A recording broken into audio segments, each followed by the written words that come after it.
Magandang buhay po sa lahat at welcome na welcome po kayo dito sa aking Mathematics Tagalog tutorial. Sa video na ito ay papaliwanag ko po sa inyo about addition and subtraction of polynomials. So magpipresent po ako ng different examples kagaya po nito, perform the indicated operation. So we have 1, 2, 3, 4, 5 examples and many more sa video na ito.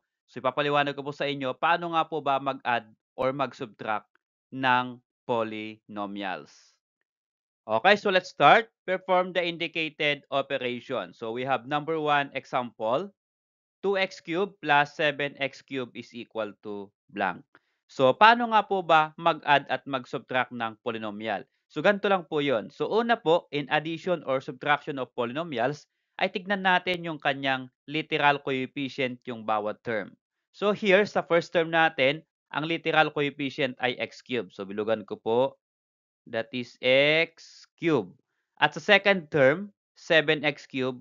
So, ang literal coefficient ay x cube also. So, kung pareho po yung literal coefficient, okay, kagaya po nito na x cube, all you have to do is you're going to add the numerical coefficient. Add kasi ito po ay plus yung operation. So, you're going to add the numerical coefficient 2 plus 7. And 2 plus 7 is equal to 9. And then, pag nakuha po yung sum ng numerical coefficient, kokopyahin lang natin yung literal coefficient. Ang literal coefficient nila ay x cube. Kaya, 9x cube. So, yan po yung sum ng 2x cube plus 7x cube. 9x cube. Okay, so about this number 2 example. Negative 5a squared b plus a squared b is equal to blank. Okay, so eto, again, there are two terms. All you have to do first ay tignan natin yung literal coefficient. So, ang literal coefficient sa first term ay a squared b at sa second term naman ay a squared b. So, take note, pareho po sila ng literal coefficient. So, mean to say, we can add the numerical coefficient. So, ang numerical coefficient dito sa number 2 ay negative 5. Okay? So, bilugan ko po negative 5. Okay, how about po dito sa ating second term? Wala pong naka-indicate. So, kapag ganyan po na walang naka-indicate na numerical coefficient, automatic ito po ay 1. Hindi lang po ilalagay kapag 1 ang numerical coefficient. Okay, so all you have to do, since pareho po yung literal coefficient, a-add natin yung numerical coefficient. So, this will become negative 5 plus 1 is equal to, what is negative 5 plus 1? Negative 4. And then, kopyahin lang natin yung literal coefficient, a squared b. Okay? So, we have negative 4a squared b. So, yan po yung sum ng negative 5a squared b plus a squared b. Okay, so how about this number 3 example? 6xy minus 10xy. So, ito po ay subtraction naman sa number 3. So, check ulit natin yung literal coefficient. Kung ano po yung rule sa addition, ganoon din po sa subtraction. Okay? So, check natin yung literal coefficient. Yung first term ay xy at yung second term is xy also. Since pareho po yung literal coefficient, now, you can subtract numerical coefficient na 6 and 10. Okay, gawin po natin. So, 6 minus 10 is equal to negative 4. And then, kopyahin lang natin yung kanyang literal coefficient xy. Kaya, negative 4xy. So, yan po yung difference of 6xy minus 10xy. So, negative 4xy. Okay, how about this number 4 example? Negative 8x cubed minus 2x cubed plus x cubed. Okay, so in this case sa ating number 4 example, there are 3 terms at ang operation po ay subtraction and addition. So all you have to do, since pare-pareho yung kanilang literal coefficient na x cubed, okay? So pareho po silang x cubed. Now we are going to subtract and add the numerical coefficient. Okay, try natin. Sa first term, ito po ay negative 8x cubed. So negative 8 ang numerical coefficient. Then second term natin ay 2. Since ito po ay minus 2, consider natin yung operation before na yun yung kanyang sign. Since minus 2, kaya ang sign ng 2 dito ay negative. Kaya minus 2. Okay? And then ito po ay plus 1. Ang 1 po ang numerical coefficient ng x cube dito kapag wala pong naka-indicate. So yan po ay magiging plus 1. Now, you're going to simplify yung 3 numbers. So, negative 8 minus 2 plus 1. So, in this case, kapag ganyan po na minus at plus, pwede pong mag-start ng left to right yung pag-perform ng operation. So, pwede pong unahin ito, negative 8 minus 2. What is the answer? So, that is negative 10. And then, ipa-plus mo yung 1 na pangatlo. So, negative 10 plus 1, that is equal to negative 9. And then, kopyahin lang natin yung kanyang literal coefficient na x cube. Okay, so that is the answer, negative 9x cubed. Okay, so about this number 5 example. So, open parenthesis, 9m plus 5, close parenthesis, minus, open parenthesis, 3m minus 6, close parenthesis. So, how are we going to perform the addition and subtraction of polynomial in this kind of example? Okay, so ang gagawin lang po natin dyan, bago po tayo mag-add or subtract, kailangan i-remove natin yung parenthesis.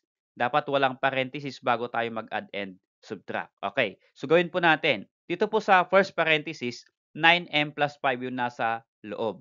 So, una, tignan natin yung sign before the parenthesis.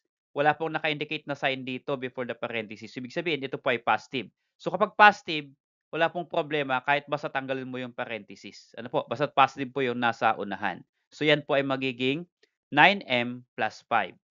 Okay, second parenthesis, tingnan natin, meron po tayong operation or sign before the parenthesis. Ito po ay minus. That means that this is negative. So ito, magbabago po yung nasa loob ng parenthesis na kasunod niya. Okay? So ito po kasing minus na ito ay multiply natin sa first term at sa second term. So ito po ay minus, yung 3m sa loob ay positive. So ang minus ay negative. So, negative times positive is negative. So, yan po ay magiging negative 3m pag nilabas natin sa loob ng parenthesis. Okay? At ito namang negative 6, okay, i-multiply din natin, ano po, para ma-change natin. So, ito po ay negative at negative din yung operation dito sa loob ng parenthesis. So, negative times negative is positive. Kaya po yan ay magiging plus 6. Okay? Then next, since nawala na po yung parenthesis lahat, pwede na po tayong mag-combine yung like terms. So notice here, we cannot add 9m plus 5 kasi hindi po sila like terms. So ang pwede lang natin i-add dito ay yung 9m at negative 3m. And then, pwede rin po itong 5 and 6. Ano po? So, sila din po ay like terms. So, unahin po natin itong 9m at minus 3m. Pagsamahin po natin dito sa baba, pagtabihin po natin. So, 9m minus 3m. So, kunin po natin yung operation before the term. Ano po? So, minus 3m kaya minus 3m din ito. Okay? The next ay ito pong plus 5 plus 6. So, itabi po natin dito, pagtabihin natin. So, plus 5 plus 6. Okay, so here, magkatabi na po yung like terms. Ito pong 9m minus 3m. What is the answer? Again, subtract lang natin yung numerical coefficient since pareho yung literal coefficient na m. So, 9 minus 3 is equal to 6. Okay? And then, yung literal coefficient, indicate natin m. So, 6m. At dito naman po ay 5 plus 6, that is 11. Or positive 11, so plus 11. Here, we cannot add 6m plus 11 since magkaiba po sila. They are unlike terms. Okay? So, yan na po yung ating final answer. We cannot combine 6m plus 11. So, the answer there is 6m plus 11. Okay, so about this number 6 example, we have 8x cubed minus 5 plus 2x cubed plus 10. So in this case, wala pong parenthesis. Pwede na pong mag-combine kaagad dito yung like terms. Okay? And for number 7, so we have parenthesis y minus 7 minus the parenthesis 6y plus 11. So in this case, meron pong close and open parenthesis. Kailangan i-remove natin yung parenthesis bago po tayo mag-add and subtract. So ito pong number 6 at number 7 ay ibibigay ko po sa inyo as your activity, as your exercises. So, pwede po ninyong sagutan, post po yung video na ito, then later on, tignan po ninyo yung sagot ninyo sa end ng video na ito, nilagay ko po dun yung sagot kung tama po yung inyong sagot. Salamat sa panood kaibigan. Kung nagustuhan mo yung video na ito, please click like and then subscribe kung bago ka pa lang po dito sa aking channel. Okay, so ito po yung sagot for number 6. Ang sagot po diyan ay 10x cubed plus 5.